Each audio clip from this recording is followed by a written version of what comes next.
Good morning everyone, कैसे हैं आप सब। उम्मीद करती हूँ आप लोग अच्छे होंगे। जैसा कि आप यहाँ देख पा रहे हैं कि हम लोग क्लास 8 का हिंदी का सिलेबस डिस्कस करने जा रहे हैं। ठीक है, तो ये आपका न्यू सेशन का है, तो चलिए इसे शुरू करते हैं। इसमें आपको फर्स्ट टर्म और सेकंड टर्म दोनों रहेंगे। ठीक है, तो आप लोग अपनी चाहे बुक निकाल लीजिए, उसके इंडेक्स में टिक कर लीजिएगा, चाहे आप लोग कॉपी पे नोट डाउन कर लीजिएगा, जैसे आपको अच्छा लगे वैसे आप कर सकते हैं। इसमें हम दोनों फर्स्ट टर्म और सेकेंड टर्म का पूरा प्रॉपर सिलेबस डिस्कस करने वाले हैं। तो चलिए शुरू करते हैं।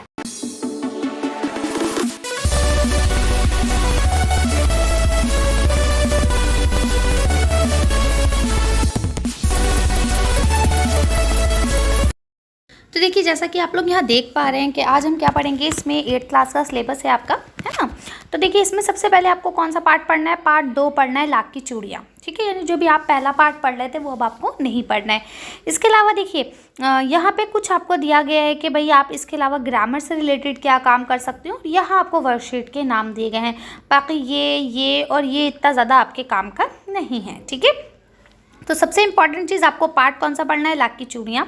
ठीक है, ग्रामर में कुछ चीज़ें आपको पढ़नी है, जैसे उपसर्ग प्रत्यय क्या है ना, पर्यायवाची किसे कहा जाता है, या देशज शब्द जो हैं वो क्या हैं। ठीक है, इसके अलावा अगर हम ग्रामर की बात करते हैं यहाँ पे, तो कुछ ही आपको वर्कशीट्स दी गई हैं। अगर आप चाहें तो ये वर्कशीट कर सकते हैं। ठीक है, वर्कशीट का लिंक मैं कमेंट बॉक्स और डिस्क्रिप्शन दोनों में डाल दूँगी, तो आप जहाँ से चाहें वहाँ से ले सकते हैं। ठीक है, इसमें सारी वर्कशीट्स आपको मिल जाएंगी।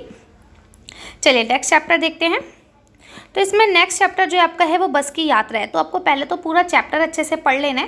ठीक है, चैप्टर से जो क्वेश्चन आंसर्स है वो सब पढ़ लेने हैं। इसके अलावा चैप्टर को डिटेल में पढ़ना है, क्योंकि इंटरनल क्वेश्चंस भी बनते हैं। ठीक है, इसके अलावा अगर हम भाषा की बात करें, तो इसमें आप थोड़ा सा लिपि वगैरह, भाषा किसे कहते हैं, है ना, विशेषण क्या है, गुणवाचक विशेषण क्या है, ये सारी चीज़ें आपको पढ़ना है। शुद्ध संभिन्नार्थी शब्द पढ़ने, जो सुनने में तो एक से रहते हैं लेकिन अर्थ उनका अलग रहता है। ठीक है, फिर इसके लिए यहाँ पे कुछ आपको वर्कशीट दी गई है। अगर आप चाहे तो ये वर्कशीट्स देख सकते हैं। ये पूरी तरह से ऑप्शनल है, लेकिन क्या है ना, देखिए अगर आप देखेंगे तो ये बहुत डिटेल में पढ़ाई गई थी। जब कोरोना चल रहा था उस वक्त ये वर्कशीट्स आई हैं, तो ये बहुत डिटेल में पढ़ाई गई हैं।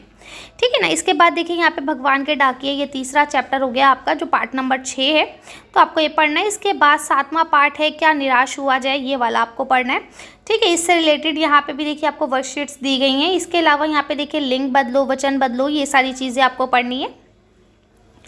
ठीक है, तो ये सब चीज़ें, काल वगैरह, ये सब आपके टीचर्स पढ़ा देंगे आपको। योजक चिन्ह क्या होते हैं ये सब पढ़ाएंगे। ठीक है, तो आप ये सब कर लेगा। मेन चीज़ है आपको चैप्टर याद करना है, तो सारे चैप्टर सब तो फटाफट लर्न कर लीजिए, ताकि एग्जाम्स में एटलीस्ट चैप्टर की वजह से आपके 40 मार्क्स तो आ ही जाए, है ना। क्योंकि कम से कम 40 मार्क्स का तो आपका टेक्स्ट बुक रहता है, उसके बाद आपके 10-20 मार्क्स की अलग अलग तरह से ग्रामर रहती है। तो कहते हैं देखिए, ये सब चीज़ें आपको 13 सितंबर तक कंप्लीट कर लेनी है। उसका रीज़न ये है कि उसके बाद आपके क्या होंगे, एग्जाम्स होंगे। तो कहते हैं आपको एक और जो किताब दी गई है, भारत की खोज, वो सिर्फ आपके पढ़ने के लिए है। उससे क्वेश्चन आंसर पेपर में नहीं आएंगे। ठीक है, अब हम बात कर लेते हैं लगे हाथों सेकेंड टर्म के पेपर की। तो सेकेंड टर्म का जो सिलेबस रहेगा आपका, वो यहाँ पे देखिए लिखा हुआ है कि भाई ये सबसे कठिन समय नहीं, ये आपको पढ़ना है। ठीक है, इसके बाद देखिए यहाँ पे आपको वर्कशीट्स दी गई हैं। ठीक, यहाँ पे वर्कशीट सिर्फ एक 20 है जो आपको पढ़नी है। इसके अलावा यहाँ पे पिछली क्लास की कुछ वर्कशीट्स और चैप्टर वगैरह बताए गए हैं। अगर आप पढ़ना चाहें तो पढ़ लीजिएगा, है ना। सारी चीज़ें हमारे चैनल पे अपलोड तो है ही। ठीक है, तो आप देख लीजिए। कोई अभी ज़्यादा टाइम तो हुआ नहीं, अभी अच्छा खासा आपके पास टाइम है। 2-2, 3-3, 4 आपके सिर्फ चैप्टर आ रहे हैं, कोई बहुत ज़्यादा चैप्टर्स भी नहीं आ रहे हैं। ठीक है, कबीर की साखियाँ, ये भी आपका सेकेंड टर्म का रहेगा। इसके बाद देखिए यहाँ पे जहाँ पहिया है, ये वाला भी आपका चैप्टर सेकेंड टर्म में रहने वाला है। यहाँ वर्कशीट साथ में दी गई है, आप लोग देख सकते हैं। इसके बाद यहाँ पे अकबरी लोटा जो है ये आपको पढ़ना है, और इसके साथ यहाँ पे आपको सूर के पद पढ़ने हैं। ठीक है, सूरदास के पद जो हैं वो आपको पढ़ने हैं। इसके बाद यहाँ पानी की कहानी आपको पढ़नी है, और ये सारा सिलेबस आपको 31 जनवरी तक फिनिश कर लेना है, क्योंकि उसके बाद आपके एग्ज़ाम्स शुरू हो जाएंगे।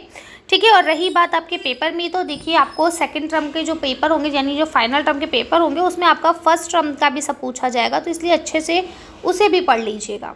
ठीक है ना, यानी ऐसा नहीं है कि इससे फर्स्ट टर्म का पढ़ के फर्स्ट टर्म का पेपर दे देना है और सेकेंड टर्म का पढ़ के सेकेंड टर्म का पेपर दे देना है। ठीक है, दोनों को पढ़ना है। ओके, तो चलिए ये था आपका हिंदी का सिलेबस। उम्मीद करती हूँ सारी चीज़ें समझ में आ गई होंगी। कोई कन्फ्यूजन, कोई डाउट हो तो आप लोग मुझसे पूछ सकते हैं। मिलते हैं नेक्स्ट वीडियो में। Thank you for watching.